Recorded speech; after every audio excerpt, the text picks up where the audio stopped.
There's something quietly radical about choosing to live alone in a world that romanticizes constant connection. Living alone doesn't mean loneliness, not when solitude is chosen, not when it becomes a sacred space where your soul can stretch without compromise. There's no mask you need to wear, no part of yourself you need to shrink to keep the peace. Your home becomes more than just four walls. It becomes a mirror, a healer, a sanctuary. When you live alone, you're finally given the opportunity to hear your own voice clearly, not the one that's been filtered through the expectations of others, not the one that had to stay silent to keep love nearby, just you, raw, unfiltered, whole. Living alone teaches you self-trust. You don't just learn to survive, you learn to thrive in your own company. You learn how to light the candles for yourself, cook a meal just for your joy, sit in silence without needing to fill it. That silence, it becomes your teacher. And here's the truth no one tells you. Sometimes the loneliest place in the world is inside a relationship where you can't be yourself, where your needs feel too loud, where your dreams feel inconvenient, where your joy makes someone else uncomfortable. But when you live alone, your joy becomes yours fully. Your morning routine isn't up for negotiation. Your boundaries are not up for debate. Your spirit isn't waiting on anyone else's validation to feel alive. This kind of solitude isn't about isolation, it's about integration. Bringing back all the parts of you that you gave away too soon. It's about choosing peace over pressure, clarity over chaos, and freedom over forced connection. We've been taught to fear solitude, to associate it with sadness, with emptiness, with being left behind. But there's a profound difference between being alone and feeling lonely. Solitude is not a void, it's a vessel. It's not the absence of people, it's the presence of yourself. Living alone gives you this sacred space to come home, not just to a place, but to your own spirit. You're not performing, you're not pleasing, you're not interpreting someone else's moods or walking on emotional eggshells. You're just being. And for many people, that's the first time they've ever tasted freedom. And in solitude, your soul has room to breathe. You begin to notice the little things, the sound of rain against your window, the feeling of warm tea in your hands, the comfort of your own laugh when no one else is around to hear it. You discover that your own company isn't a consolation prize. It's a treasure you never fully unwrapped. Loneliness is often what we feel when we're disconnected from ourselves, even if we're surrounded by people.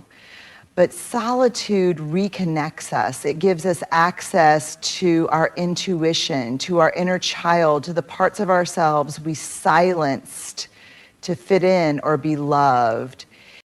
This kind of alone is powerful.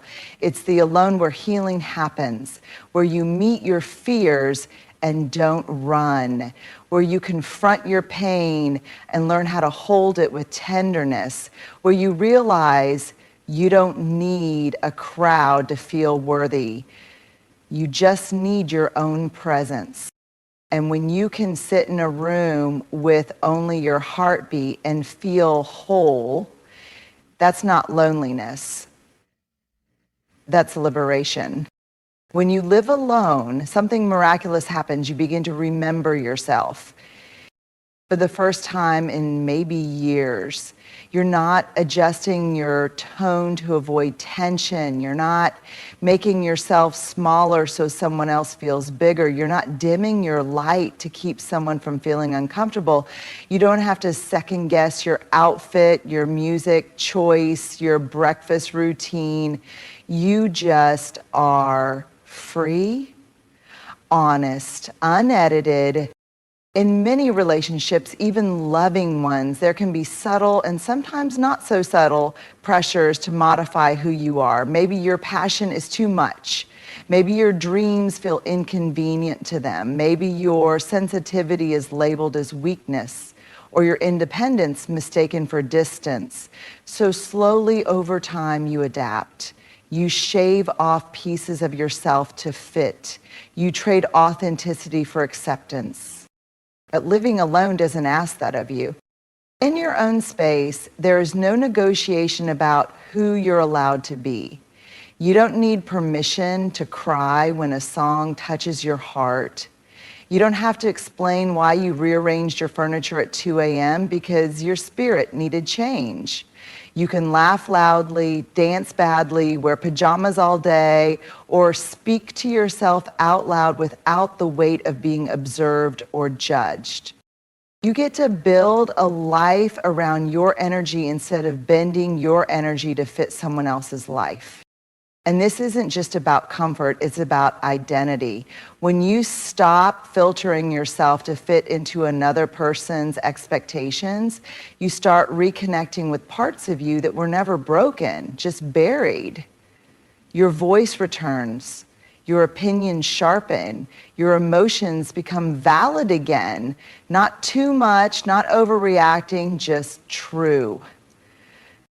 You begin to love the you that doesn't compromise, the version of you that takes up space unapologetically, the version that no longer seeks to be enough for someone else, but is finally enough for yourself.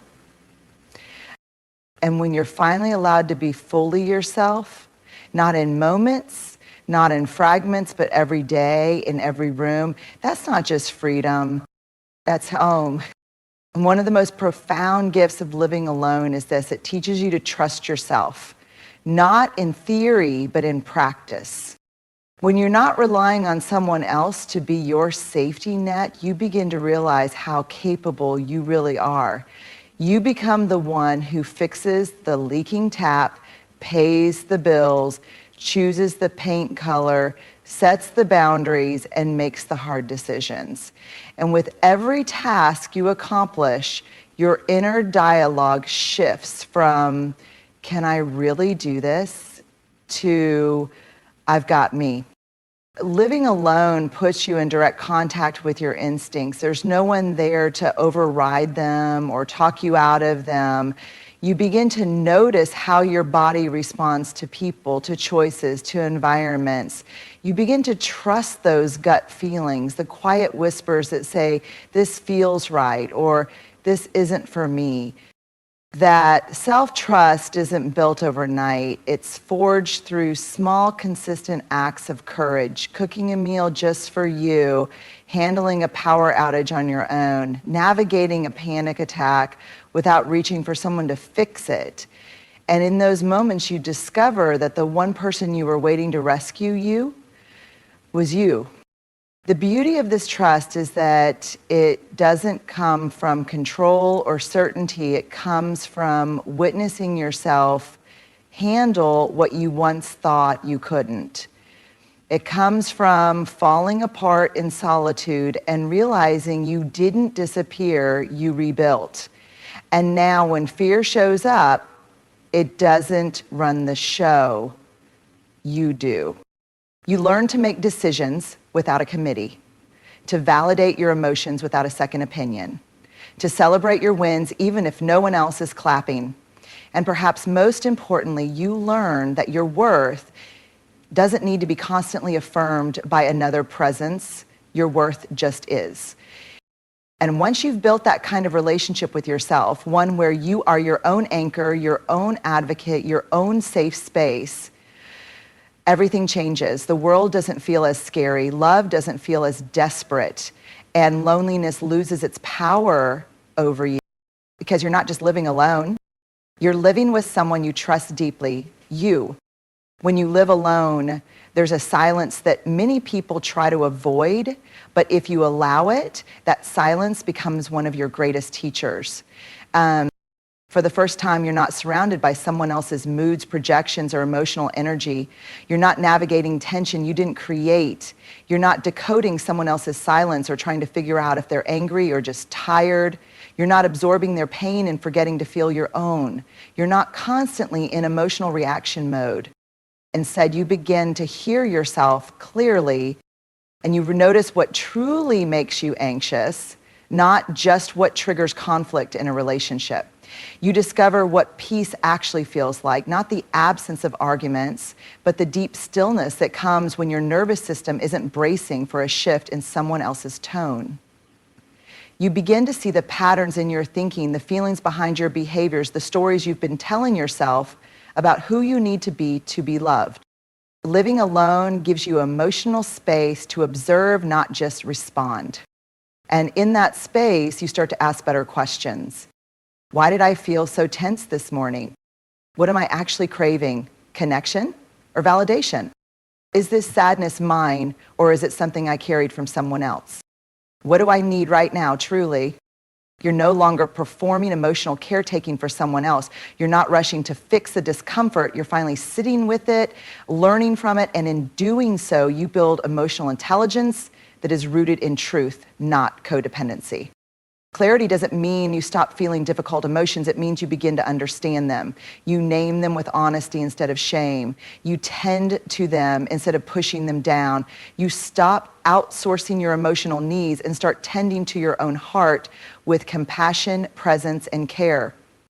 And here's the most beautiful part. Once you've experienced that level of emotional clarity, it becomes very difficult to settle for anything that confuses it again. You no longer mistake chaos for passion.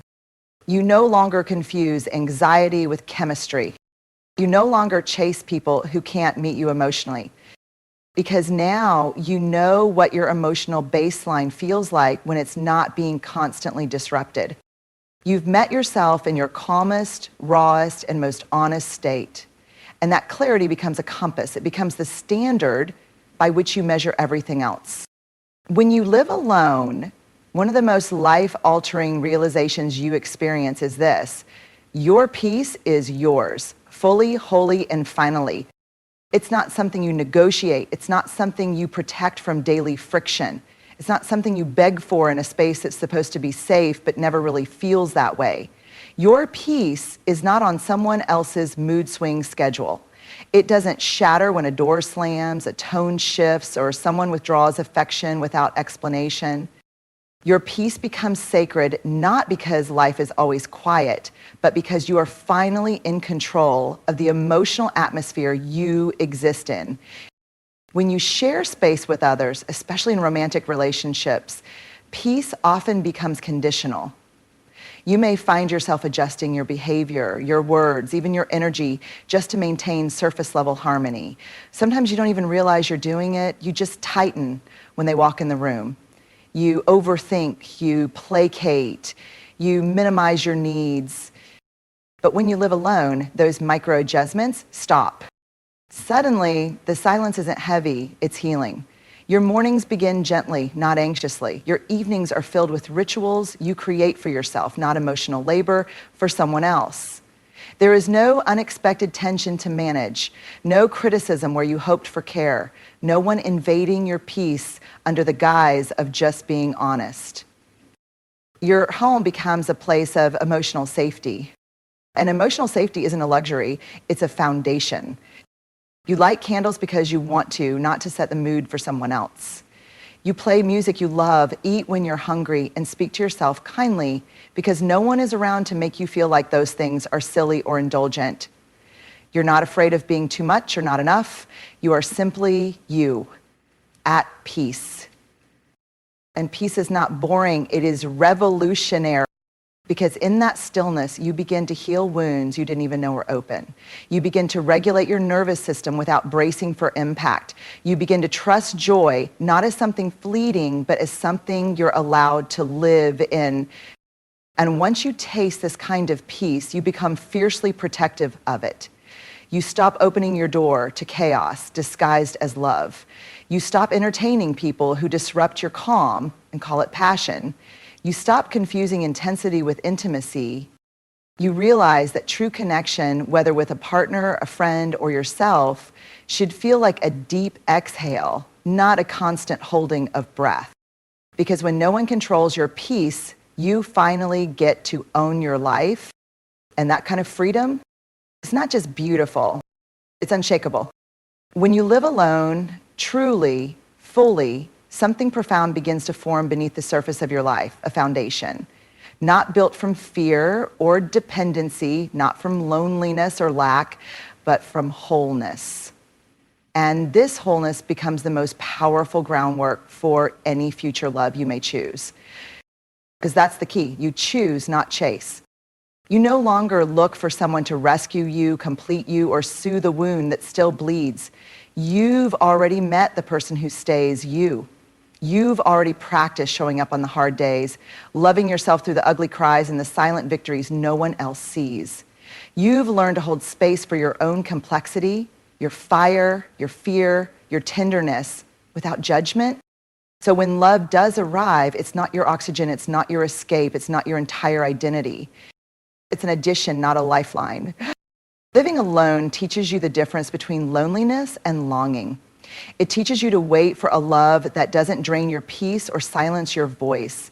You become fluent in emotional safety, so you stop mistaking chaos for connection. You learn how to set boundaries without guilt. You understand that your needs aren't too much, they're sacred.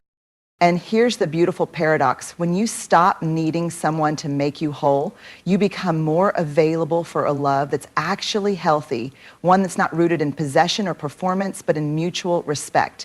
One where both people are free and choose each other, not out of fear, but out of fullness. Because the version of you that emerges from solitude knows her worth, knows his value, knows they deserve a love that adds to the life they've already built, not one that asks them to abandon it. You'll no longer trade your inner peace for outer validation. You'll no longer settle for half presence or inconsistent affection. You'll no longer pour yourself into people who only offer you a thimble in return. Well, humor, because you've learned how to love without losing yourself. And that's the kind of love that changes everything. So if love comes, let it come. But if it doesn't, you'll still be standing, rooted, radiant, whole. Because your first great love wasn't someone else. It was the quiet, powerful, healing relationship you built with yourself. Living alone isn't about rejecting love, it's about redefining it. It's about choosing to come home to yourself first, to unlearn the belief that your value is tied to being chosen, needed, or partnered. It's about creating a space where your peace isn't a luxury, but a daily standard, where your voice isn't silenced, but heard clearly by the one person who always needed to hear it most, you. Living alone teaches you how to stay through discomfort, through boredom, through joy.